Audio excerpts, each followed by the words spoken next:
So I thought a good social experiment would be to ask artificial intelligence what it thinks about the case and see if it got anything wrong.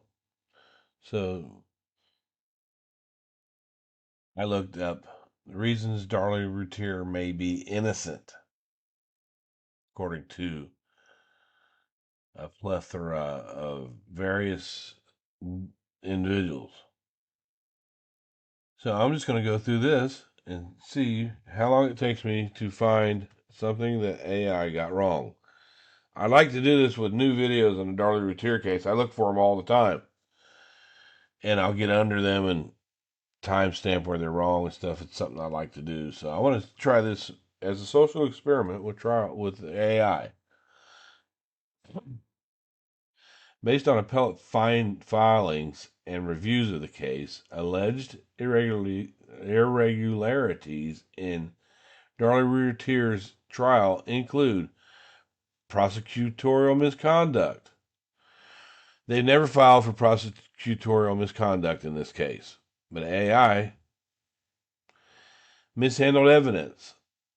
Now, that's something that has been questioned, and there is a little bit of evidence of a bit of mishandling. I would agree. But it wasn't mishandled in such a way that it much faked or messed up the evidence. Questionable expert testimony. That's in any case. You can weigh up any testimony in any case. And issues with the court transcription. That is absolutely correct. Halsey didn't, she almost, if it would have went another way, by messing up the court transcripts, would have let a killer go free. And they would have been happy with that. If Darlie was guilty as hell, but the court transcripts was wrong, and that got her out, they'd be okay with that. They would. These points have formed the basis for her ongoing appeals with their defense, by arguing that they created a flawed process that led to her wrongful conviction. Prosecutorial misconduct. The silly string video. Prosecutors showed the jury a video of Routier and her family at her son Devin's grave.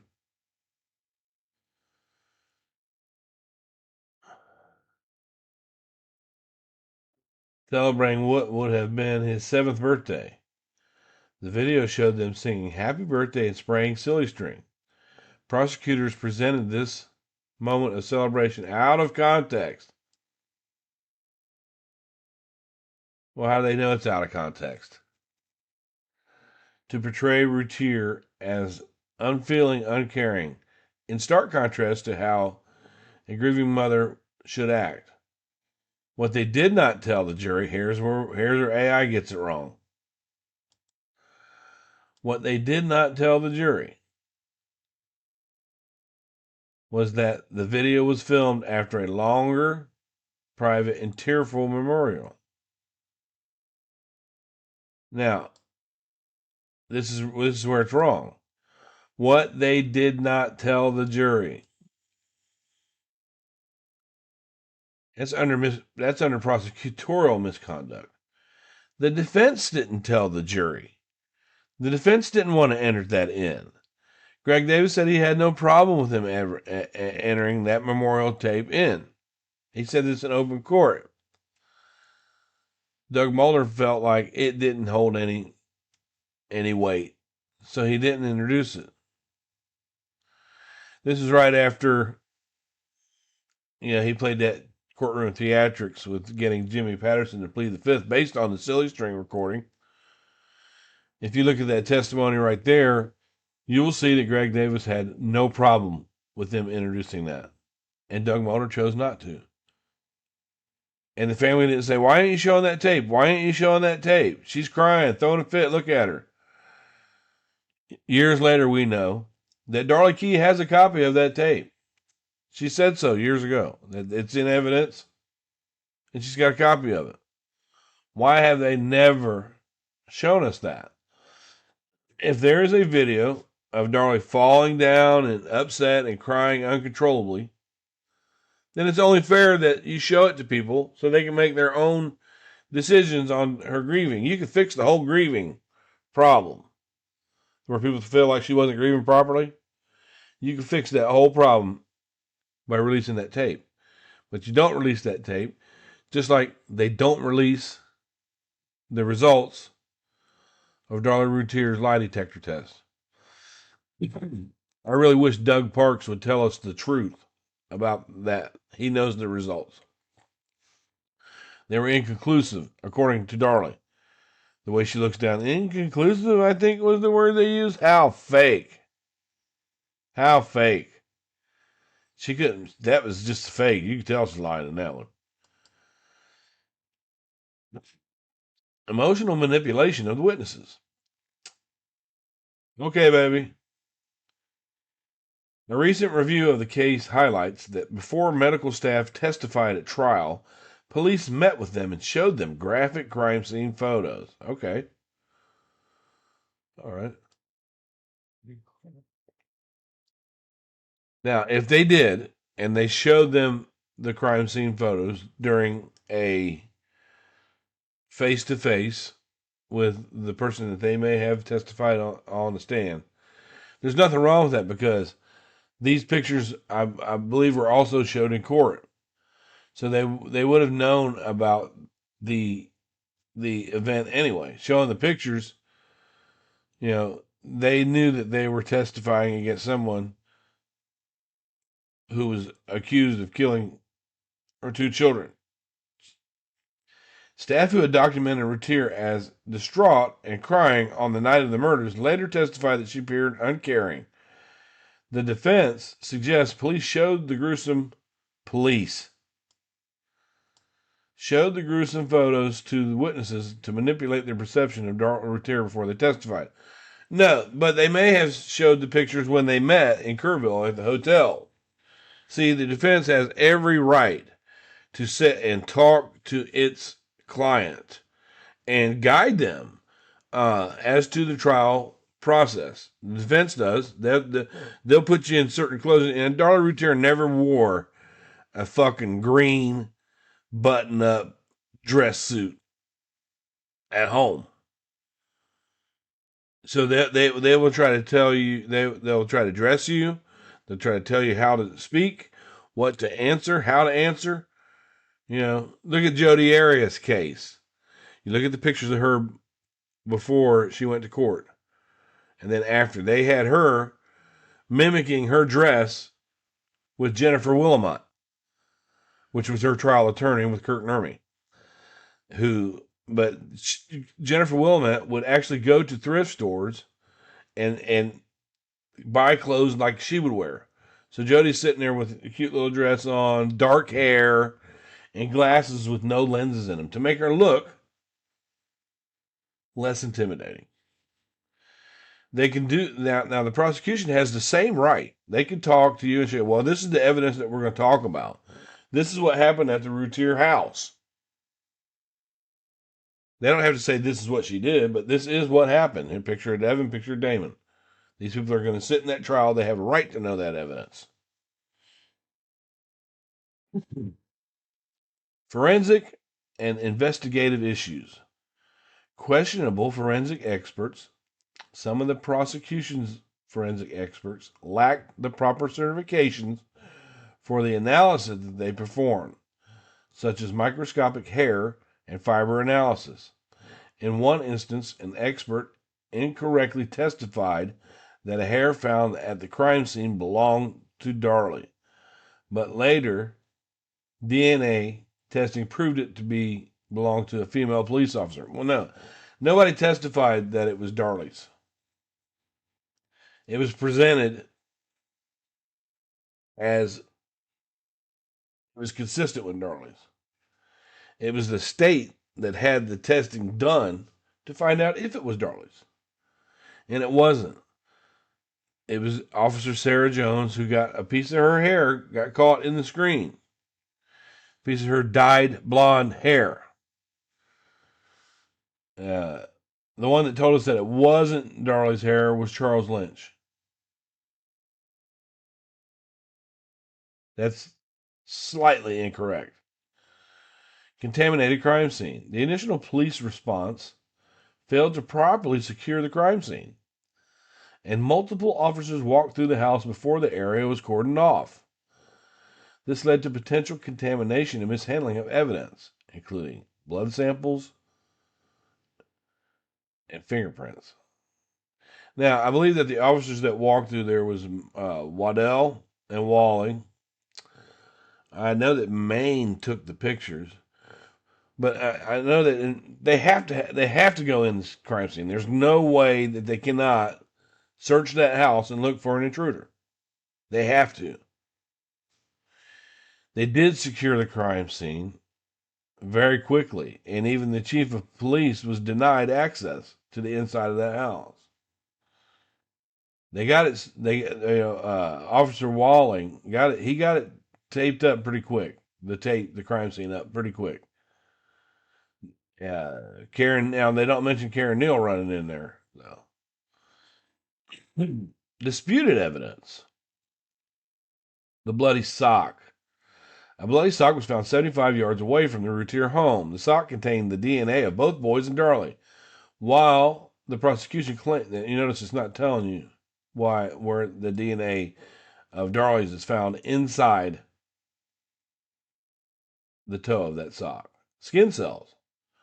While the prosecution claimed that Routier had placed the sock there, the defense argued it was implausible that she could have done so in a short window of time by leaving her own blood without leaving her own blood trail. Well, you know, they proved that no one said that there was a time. They used to be before Rich and Mystery Maverick kept trying to push this in the ground. Oh no. Yeah, the medical examiner actually said that Damon could only live a maximum of 9 minutes, is what she said. And we get back, it causes us to go look at the testimony when they say something stupid like that. And when we look at the testimony, there's the answer. The medical examiner did not say that. They were trying to get her to come up with it. 5 minutes? No. 7? The closest that she said was minutes. And minutes can go up to 59, and then it becomes an hour. Minutes. We've proved that was, the medical exam, we proved that was wrong. So they know that was wrong. Unknown fingerprints and hairs. Unidentified fingerprints and hairs were found at the scene that did not belong to Routier or her family. These pieces of evidence were not fully explored at trial. Well, you can take that the way you think, the way you want. You can believe what you want. Darlie's not excluded from that print. The pubic hair, I don't know what they're going to figure with the pubic hair. This kind of throws me off here, and I have to look a little bit more into that, to be honest with you. Contradictory blood spatter testimony. The prosecution's blood spatter expert, Tom Bevel, concluded that the crime scene was staged, but defense appeals later pointed out he made numerous errors that other experts had contradictory findings. Okay, well, the other experts, it's up if they are if I think it's Labor and Epstein. Darlie Routier's family in the last 29 years could have been putting money towards Labor and Epstein speaking out for them. I don't see the Innocence Project going back to them. AI tells you the Innocence Project doesn't have her case anyway. Look it up. But why is the Innocence Project not pushing Epstein and Labor? I wonder why. Judicial and legal errors. Conflict of interest. Darlie's lead defense attorney, Doug Mulder, had a potential conflict of interest that was not addressed by the court. Another lawyer working on the case, Richard Mosty, was later removed.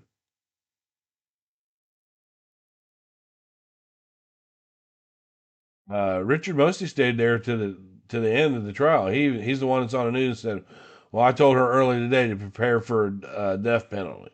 He stayed at the end to the end of it. he was, when they go and crack on the people that were, they Kerrville, that jury, that was just a bunch of hillbilly dumbasses. They're so conservative over there. Darlie's own lawyer was born and raised there. Yeah, Richard Mosty was not removed. Doug Parks was removed. And he was removed because they hired Mulder. The conflict of interest, I believe, had something to do with the gag order. And he had to represent Darren because they were charged with violating the gag order. So I think that's what it is, but that's not really a conflict of interest to me because it was a totally different case. Inaccurate trial transcript. The original trial transcript contained numerous errors, with one source alleging 30,000 mistakes, 33,000, 3 per page. While the transcript was later redone, the defense argues this hindered the initial appeals process. Well, it did. It did hinder it. It slowed it up by almost 2 years. Cooper was on the tail. They say, look, in 2002, they were really hoping that she would have got a new trial. Then they were going to introduce this shit about Darren and his affidavits. They were going to raise enough reasonable doubt. Because let's say that she goes back in and the jury hears and sees Darren's affidavit without looking into it really close about Darren and the multiple people. That would lead some of them to say, I can't convict her because of this, without looking into the reasons why the affidavit and how it was written and how it's a fake. The affidavit is a staging for her innocence. It's staging. It makes you go, what about that Darren? Maybe she didn't do anything. It must have been him. He's trying to, commit insurance fraud. It must have been him. If they would have got that in there, like that's what they planned. Cooper's working on the transcripts, and during that time, they're getting affidavits from Darren Routier and Robbie Jean Key and Charles Sanford all around the same time. You see, they wanted to go back in and say, well, this juror from the other trial, he wants to speak. And he would have just fucked it all up anyway because he said he never saw the pictures that were sent back. He said he never saw the pictures of her bruising that were sent back. Any good defense attorney would say, well, they were sent back and they proved it. If he didn't see it, then it's his fucking problem. That same juror also was convicted of animal cruelty. Sleeping judge. Some reports have alleged that the judge in the case, Jeff Toll. AI. AI. That's the wrong name. Fell asleep during the trial. Well, this is the Aunt Sandy claims that Judge Toll fell asleep. That's his name's Robert, I believe. Fell asleep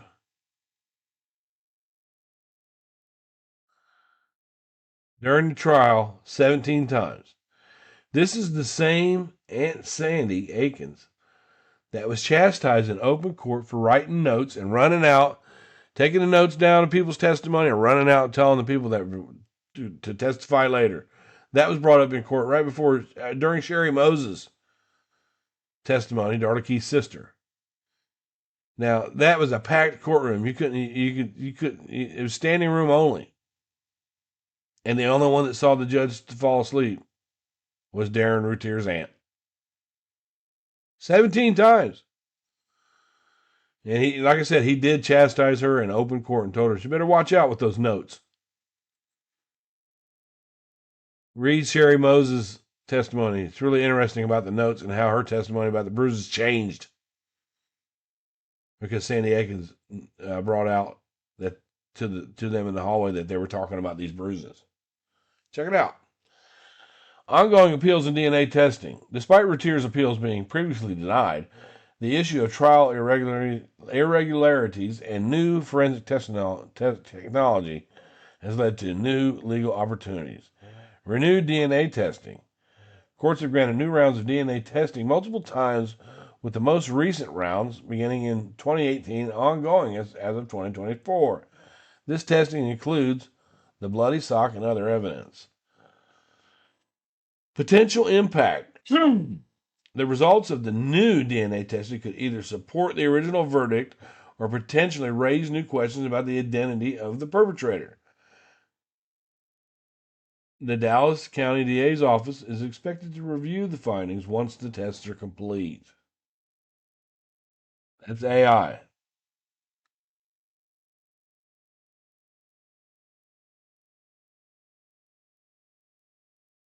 What do you think?